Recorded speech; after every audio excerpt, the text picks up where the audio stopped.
if we just start with, tell me, Chloe, what have you learned most in the last 6 months? So I think, first of all, doing the talent profiling and actually understanding a little bit more about how my brain works, what my neurological pathways and patterns are, discovering that I'm, such a strong dynamo, and for the first time ever feeling like I really clicked with a personality kind of profiling situation.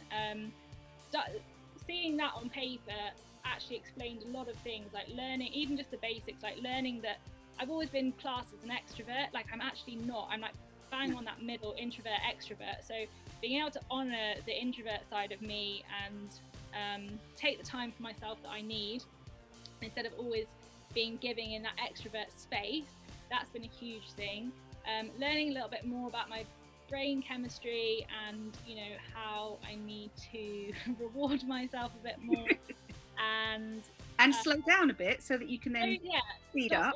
Focusing on what's next and actually look back on what's been done and appreciate that has been really big. I think, again, another thing for my kind of brain that always likes to be up in the clouds, like looking at the next thing or seeing the big picture, or thinking about the future and dreaming big. Like I love doing all of that, but to run a business, obviously, you've really helped me to come down and just get a little bit granular with all the stuff that helps me with planning and scheduling and managing different projects, because I've got so many projects I'm juggling now that if I didn't have that baseline of information for each one, it would be like pretty overwhelming.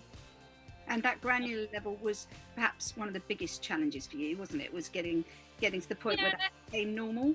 Yeah, especially because a lot of that stuff isn't like particularly what I enjoy doing. So actually having the discipline to get systems in place to actually make it work for me. But is it now feeling better though, now that you've got the validity around it?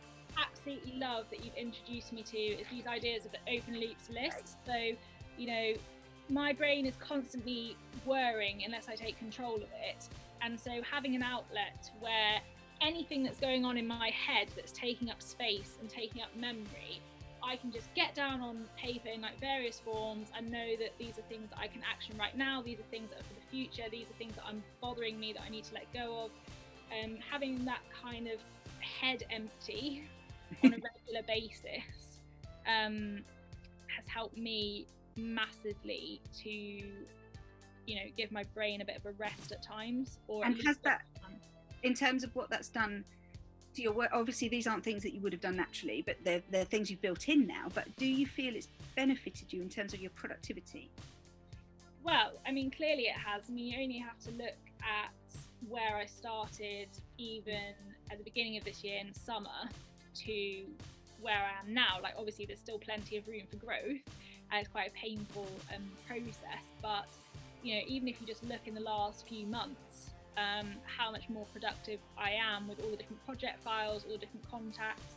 I've got sitting down and writing a 90-day plan would never have been something that Traveller Me would have done if I hadn't been, not forced to, but like encouraged to, if I hadn't been guided to kind of actually sit down and think about what small pictures constitute my big picture.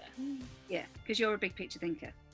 Yes. So you're going to be up here like looking down at it. And to start off with, it wasn't something that came naturally, but I'm really starting to see how all of this like rewiring stuff works, because now the first thing that I do if I've got a new project on the horizon is I sit down and I mind map it out and I see what needs to be done, and I start to think, always that working backwards of like, when does this need to be done by, what do I need to put in place to make that happen in a realistic time frame. And yeah, I mean, I've got bits of paper, because I like working on paper, but I've got bits of paper everywhere, but it's organised, like it's a lot more organised. So, organised paper, which is great. Organised chaos, that's what I like. Yes. Yeah. But I get the feeling it's not chaos anymore. I get the feeling it's all coming together. It's all in this, you've launched the clothing line, which was your big challenge for this year, and that's amazing. That's now selling out, isn't it? Yeah, and I think that was the other thing as well, like you know, recognizing what my biggest triggers for stress are was like things that I didn't even necessarily realize. Like when I'm looking at planning a project, a lot of what will frustrate me is when there's no system in place to make everything happen smoothly. So when you're constantly coming up against hurdles and just having to kind of think a little bit outside the box to create systems for yourself. Like if the systems that are in place are not working for you, looking at ways that you can create systems for yourself to actually drive forward with what you want to achieve. And like with the tops, that was a big thing, wasn't it? Like trying to find what I wanted between the garments, the printing, the delivery, the country, of course, you know, the sustainability, all of that stuff. There wasn't really anything out there that was working for me. So actually we sat down and we looked at it and we created different systems that came together to provide me exactly with what I needed. But now that you've built that machine, that's a rinse and repeat, isn't it? Now that you've got super that easy now, super easy. Like I've got more tops being printed as we speak. The last question, and thank you for all of this detail, but the last question is more on a personal note.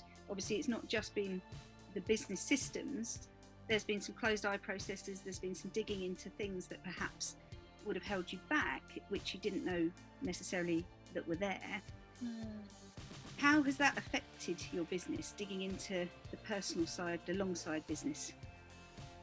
Well, I think when you start a small business, one of the things you have to be honest with straight up is that initially you're probably going to be your biggest block.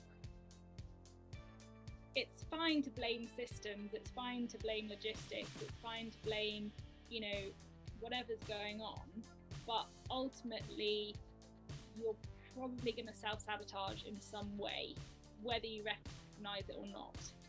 So having coaching, having people around you who can nicely point out when you're doing that, help you recognize it and help you work on ways to not fix it, because these aren't overnight things, you know, they require a lot of work. It's not something you're going to fix overnight, but at least if you're aware of them, if you're aware of your weaknesses, if you're aware of your own blocks, you can start to move towards your flow and recognize when you are being that self-saboteur. And I think that's the biggest thing to come out of it really, is learning more about yourself and the way that your brain works and the way your strengths, your weaknesses, but also when you're going to start to mess it up for yourself, getting out of your own way. I think that's such a key thing for any new business or any new entrepreneurs, learning how to get out of your own way. Perfect. Thank you, Chloe. Awesome. You're welcome. Love working with you. You too. Thank you for all of you.